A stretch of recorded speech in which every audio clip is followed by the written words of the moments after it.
In this guide, we're going over how you can go ahead and build the hot spring shower habitat.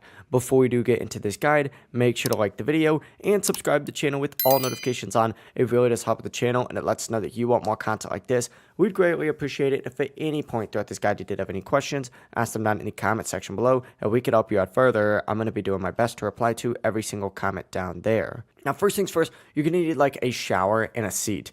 So essentially the shower costs 2 iron core and any seat will work. It doesn't matter which one you get and you could just craft that at a crafting bench. But essentially place a wall, put the shower seat in front of it, and of course place the shower above the seat and then wait for the hot spring water part. If you're not in an area with hot springs, you're going to need to find a workaround. But you can get vending machines and collect drinks from them daily until you get rosary tea. And once you have it, drink the tea, then spit it onto the ground near your setup, and this will create the hot spring shower habitat. It really is as simple as that. If you guys did have any questions, just ask them down in the comment section below, and we could help you out further. I'm going to be doing my best to reply to every single comment down there. Before you do leave this guide though, make sure to like the video and subscribe to the channel with all notifications on. It really does help us out and lets us know that you want more content like this. We'd greatly appreciate it. Have a great rest of your day though. Peace.